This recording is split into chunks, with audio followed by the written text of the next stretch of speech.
আমি ভিক্ষা করে ফিরিতেছিলাম গ্রামের পথে পথে।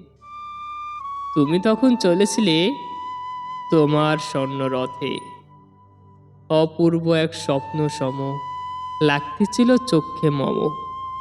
কি বিচিত্র শোভা তোমার, কি বিচিত্র সাজ।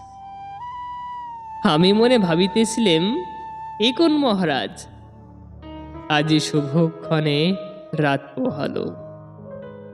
ভেবেছিলাম তবে আজ আমারে দ্বারে দ্বারে ফিরিতে নাহি হবে। বাহির হতে নাহি হতে কাহার দেখা পেলেম পথে।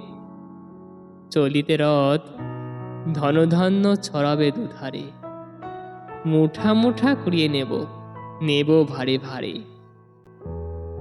দেখি সহসা রথ থেমে গেল আমার কাছে এসে। আমার মুখপানে চেয়ে নামলে তুমি হেসে। দেখে মুখের প্রসন্নতা জড়িয়ে গেল সকল ব্যথা। হেনকালে কিসের লাগি তুমি অকস্মাৎ। আমায় কিছু দাও গো বলে বাড়িয়ে দিলে হাত।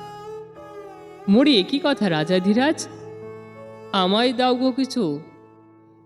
শুনে ক্ষণকালের তরে রইল মাথা নিচু।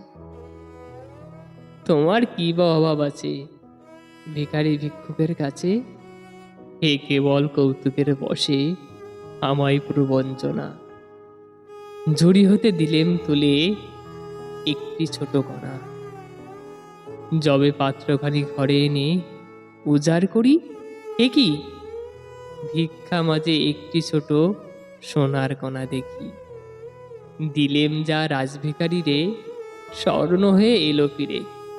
তখন কাঁদি চোখের জলে দুটি নয়ন ভরে। তোমায় কেন দিইনি আমার সকল শূন্য করে।